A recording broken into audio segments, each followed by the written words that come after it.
Welcome to the show that looks at truth, fiction, and reality with a smirk.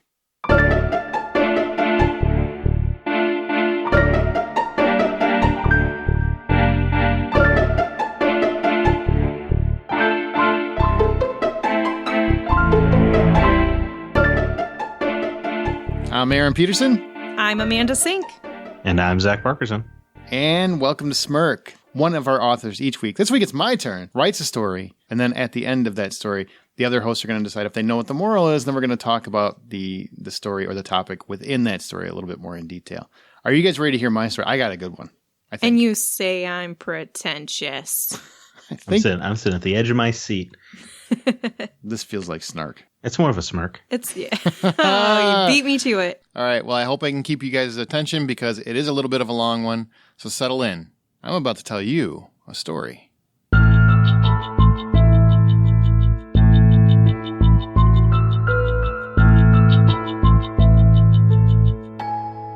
Day in and day out, nothing motivates Ethan more than spending yet another day immersed in an interactive wonderland. Movies, TV, games, books, anything but reality is his drug of choice. So one day, Ethan wakes up and realizes he needs to do something more with his life.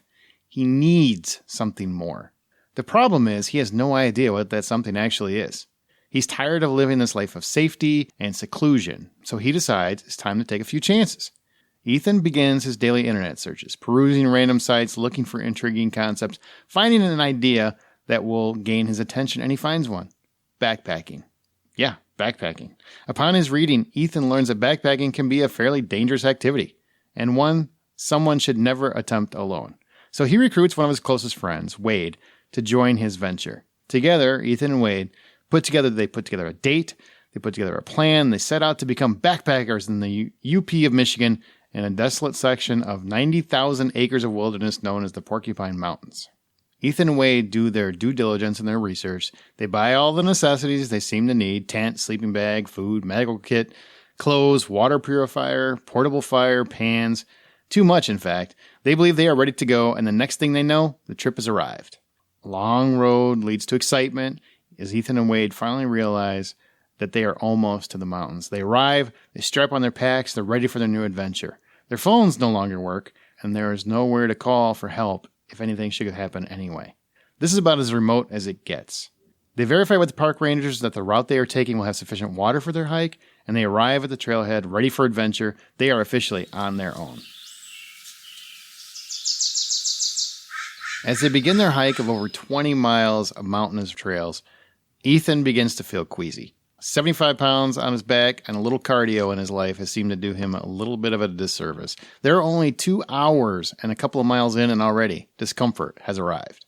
There are no restrooms to hide in and no mattress to rest on, and the weather has taken a noticeable uptick, bringing with it a stark increase in the black fly population. Now, if you don't know what black flies are, they're the kind that bite and chew through cable wire. These things are ferocious. Barely able to hike any reasonable distance without a bathroom break, Ethan and Wade agree to camp there for the night, rest, start fresh in the morning. It's a beautiful, quiet night on a lakeside, no interference from other campers, no noise of any kind, nothing but their own thoughts and conversation to keep them company. For all the discomfort, Ethan and Wade realized exactly why they were here.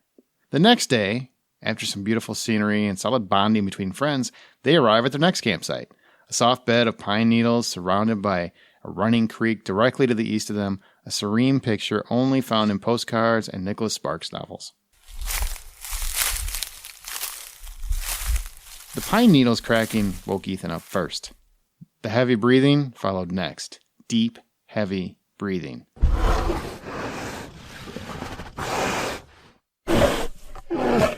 It sounded as though Darth Vader had invaded the Northwoods.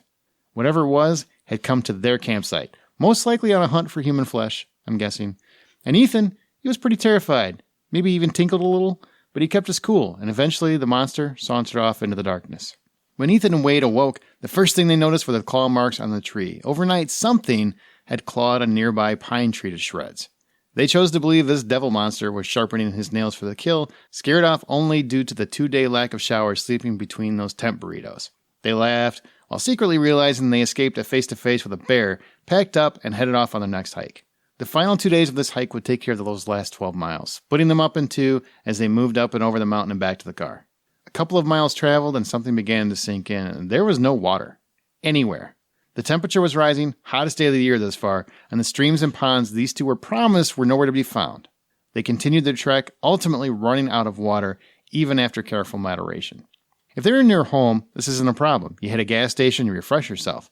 But this was the middle of a forest and a heat wave, with all that weight on their backs and an uphill climb. There were no campers, no convenience stores, and with little water in their bodies that remained was quickly sweating away with each and every step. As the trail grows steeper, the duo grows quiet. No longer laughing, Ethan becomes increasingly irritable and frustrated. As each mile passes, his faculties diminish as well. Cloudy vision, dissipating energy, exhaustion. As Ethan and Wade continued on and ultimately reached the peak of their hike, both realized they had lost the ability to sweat a couple miles back. No perspiration, no saliva, neither was present for either man.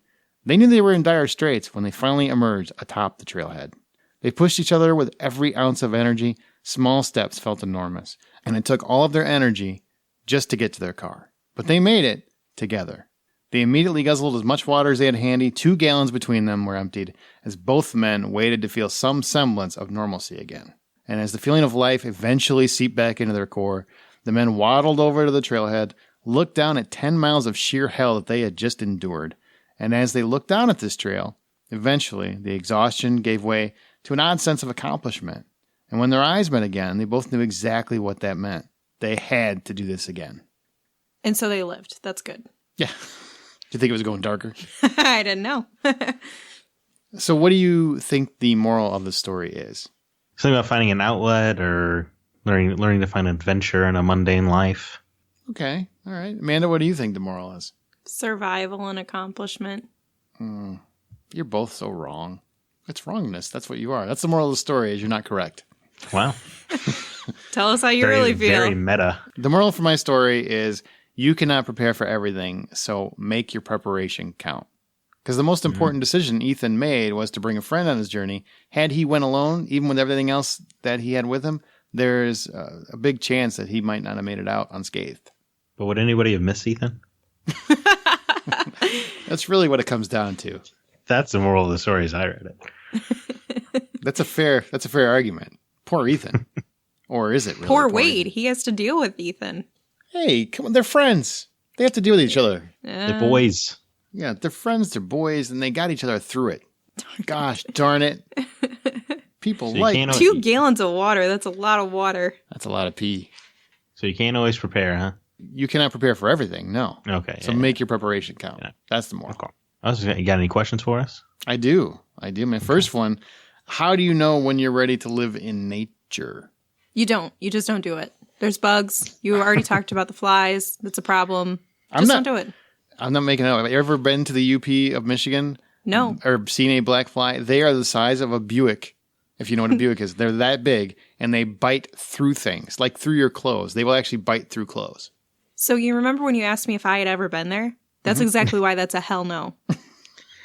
Never. Okay. Not a chance. Flies. I mean, that sounds like Amanda as I know her. Nope. There's no circumstance where you would think No. living in nature is a good idea. Nope. No circumstance. Not when I have to None. experience that. What if they bite through the house? Or they bite my electrical cord? Bite through what electrical cord in what house? You're in the middle of the woods. She's living there. I'm She's living moving into in it. nature. I'm not just going to live out there in a tent, am I? Well, I mean, ready to live in nature for a short period of time, for backpacking, something like gotcha. that. Okay. Yeah, still that's a no. Nope. I can't think of a single one that would get me out there, no less live there for a period What of if you're time. on the lam? She has never sounded more sure of an answer ever.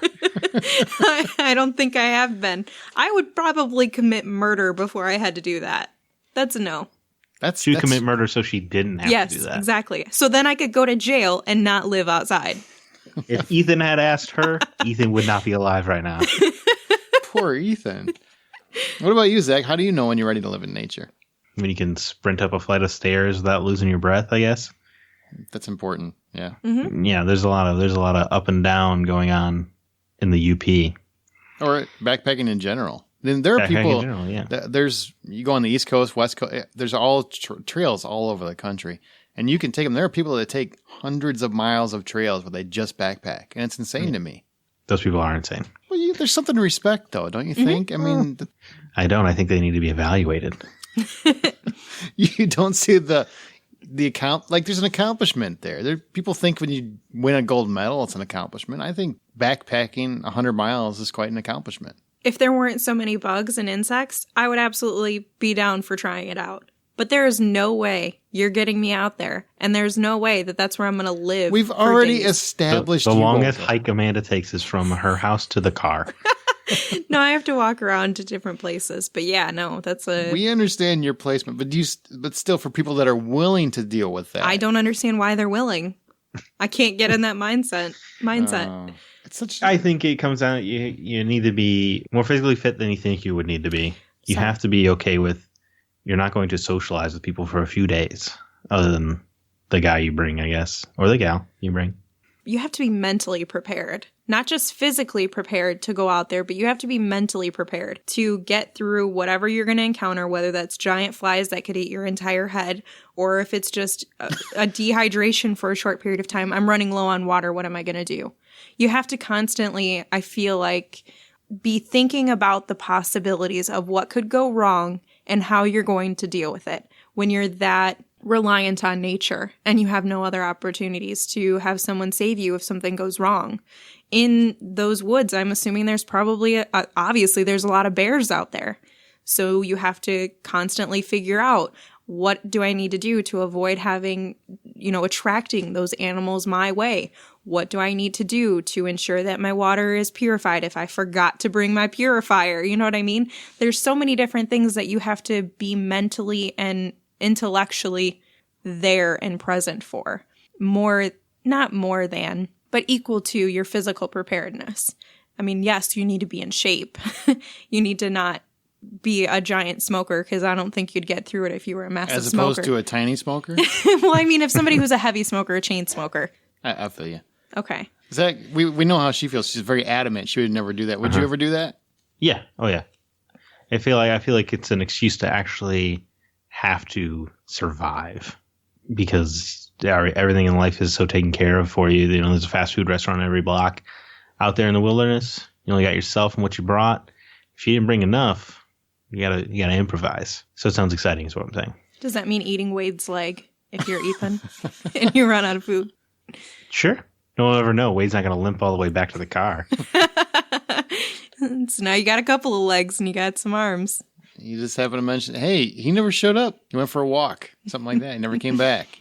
Those bear claws, they must have got him. There you go. You go tackle the bear, you get his arm, you cut that off, and you use that to make it look like he was attacked. It seems like a very dramatic ploy on my part.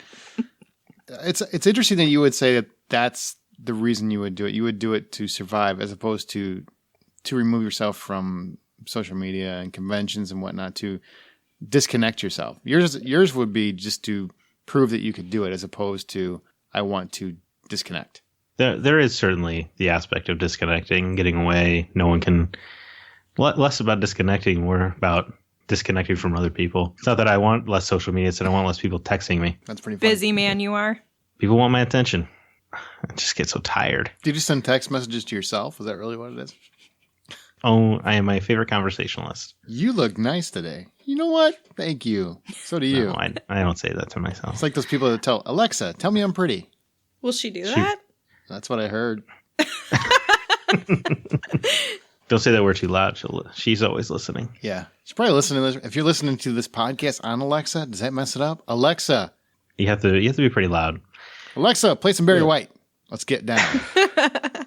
Next question. What are your essential items for a journey like this? So say Amanda, you're going to have to I will pretend. Okay, yep, pretend. I'll imagine. You're going to the woods. What do you think your essential items are? Definitely water purifier, canteen of some kind. Water.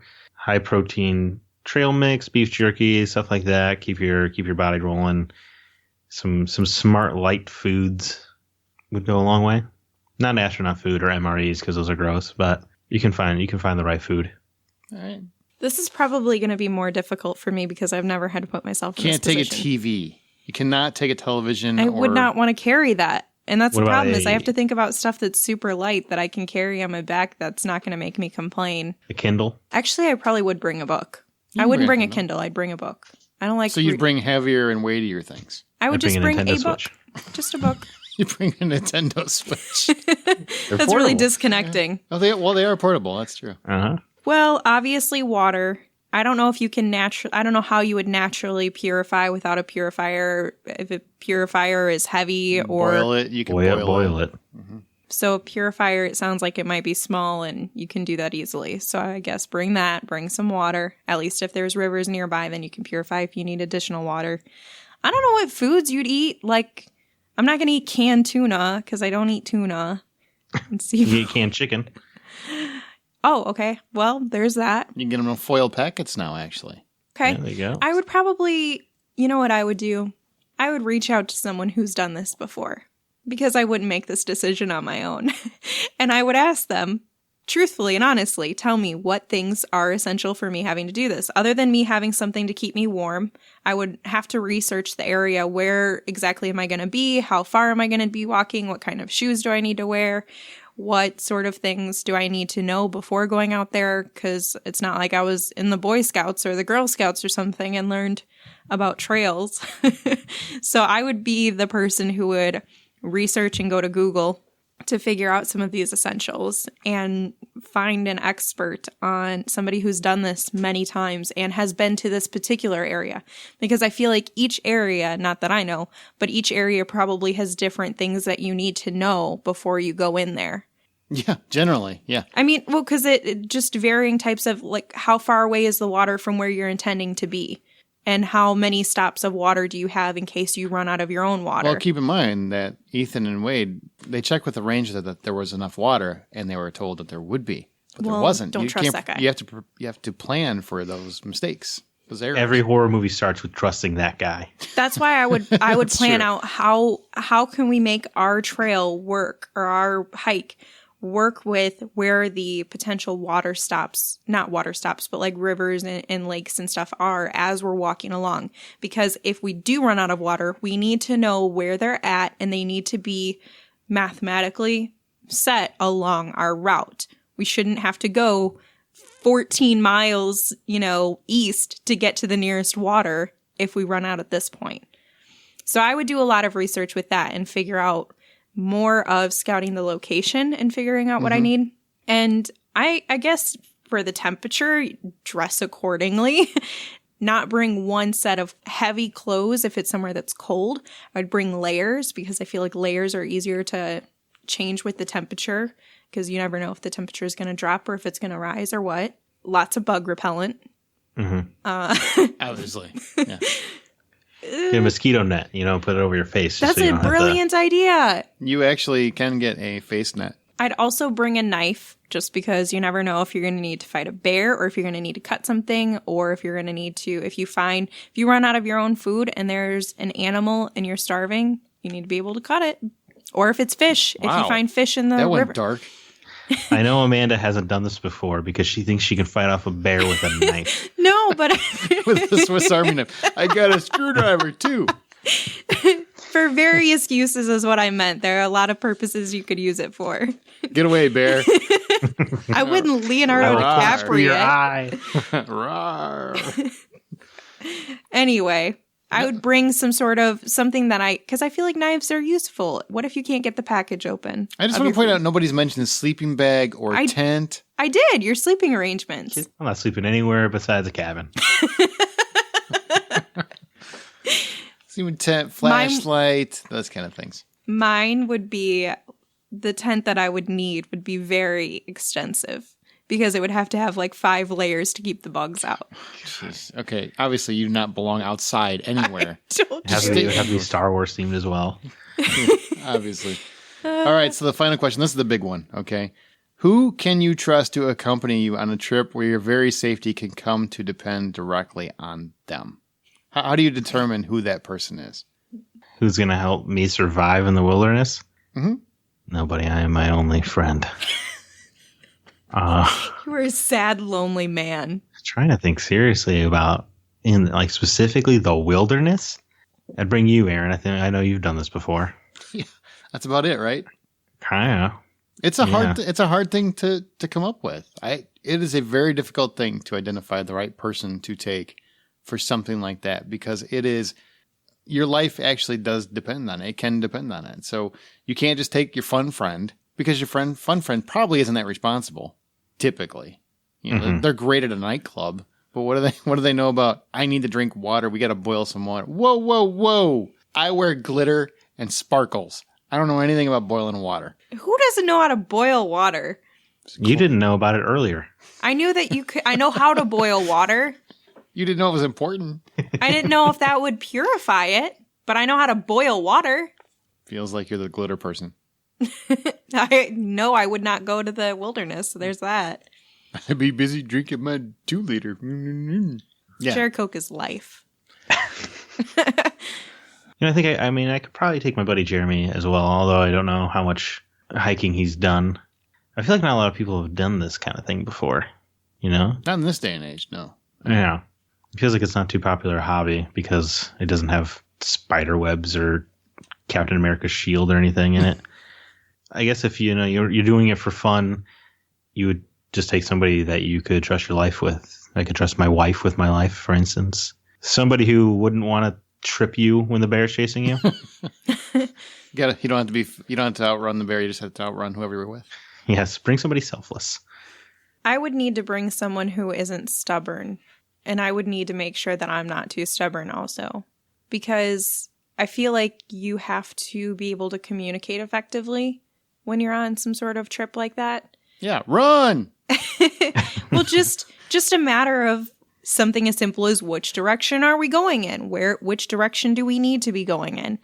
And what should we, how far should we go? And if someone is too stubborn where they're not willing to consider all of the circumstances in the situation, you might be left alone to figure it out on your own because you two aren't on the same page for things. So it would have to be someone that I can communicate with, that's open-minded and isn't too stubborn. Someone, obviously, that I trust.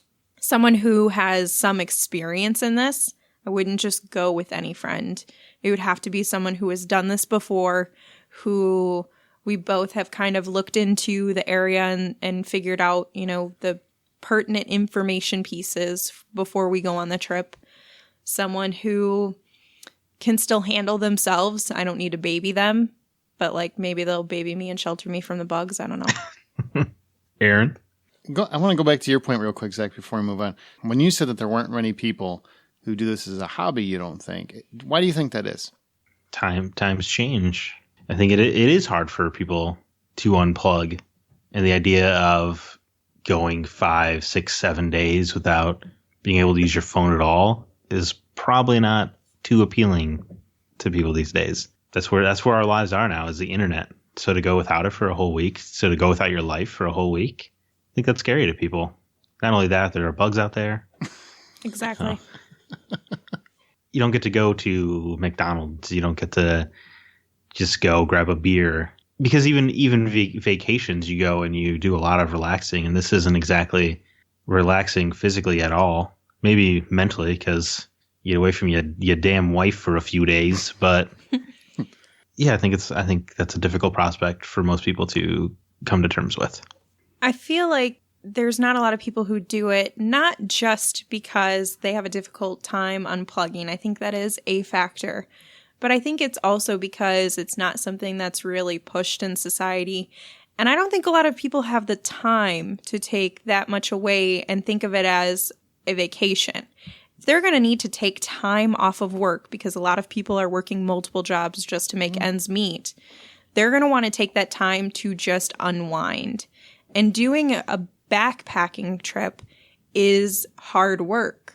It is exhausting probably, and still peaceful in some ways, mentally and physically. But it's not something that can just make you want to kick back and relax. I feel like 20, 30 years ago, it was much easier for people to want to do something like this because things economically were a little bit better in terms of people were able to live on one wage in a household. Whereas now someone living with two wages, a family living with two wages, is still sometimes hard to make ends meet, or a single mom or a single dad is working multiple jobs. So they don't have the time to get away and do something that is still demanding. If they have a break, they want a break to mentally just breathe. So I think that has a lot to do with it. People always think they don't have time for something if they don't want to do it. That too? Yeah, that's true. But I mean, it's demanding. So some people aren't going to see it as a vacation. It is demanding. I feel like those same people, if they get a trip to Disney World, they could find a way to take a week off of work. And I don't mean that they don't have the vacation time. I'm just saying if and when they do have it, they want to do something that they want to do something they would rather do. Something that is just, they're able to, okay, I don't have to constantly worry.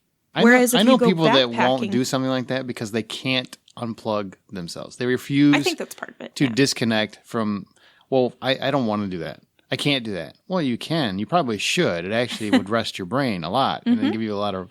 I would argue that it is not as non-relaxing as you claim. If you go to a beach, you feel like you're relaxing, but really you're looking for Mai Tais, you're drinking, you're going and doing stuff, you have plans, you have a schedule, all this other stuff.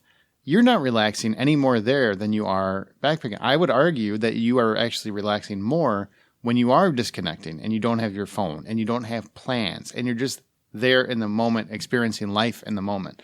There's not enough of those things in the world anymore. People refuse to decompress and disconnect.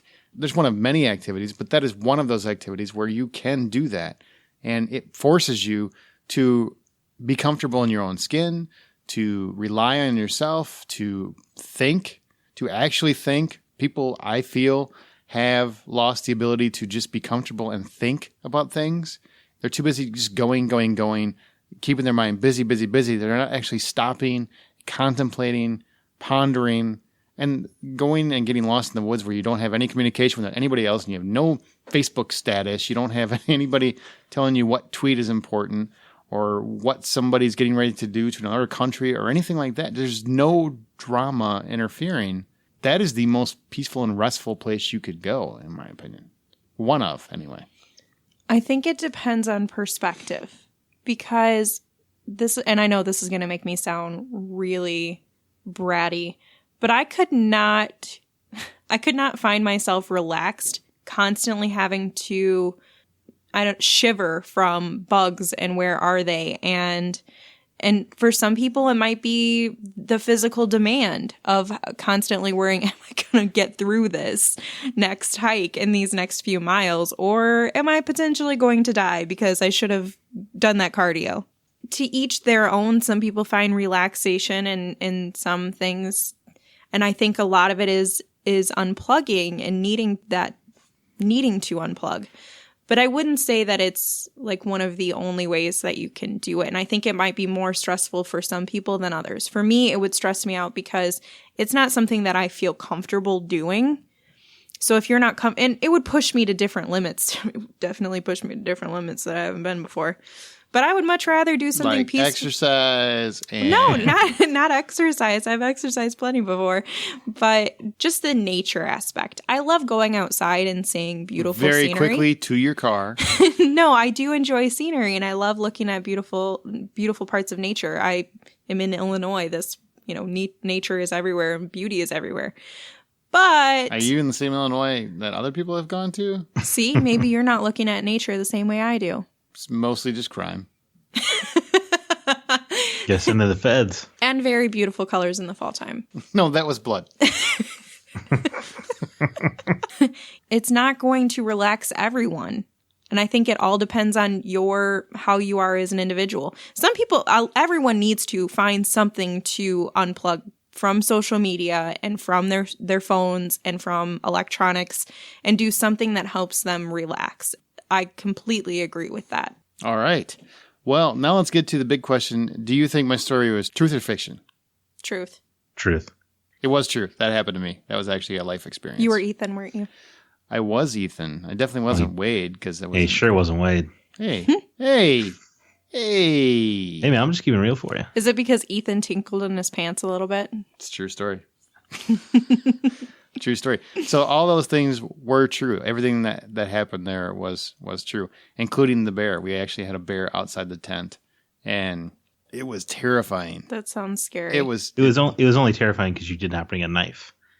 See, you need the knife. Exactly. You need to bring rope. If I would have had a knife, I would have known that I was safe because bears are scared of silver. I didn't mean that you could get rid of a bear with it. We get it. Whatever. So we had separate tents, and we're in the tent. We're hearing the noise and the pine needles and the breathing and everything else, and we're kind of trying to mention to the other one without giving our positions away, like the bear doesn't know we're there or something. Hey, did you hear it? Yeah, I heard it. Stop making noise so he doesn't know we're here. Stuff like that. So this is actually kind of a scary experience. And then when you wake up and you get out of the tent and you see the claw marks have been ripped to shreds on the tree, that was a little frightening. But cool as well, because you're like, hey, man, we were really close to a bear attack. And you survived.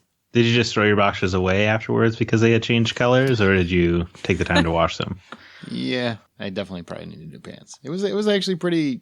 But it was cool. It was also an amazing experience. I really recommend that people try it more.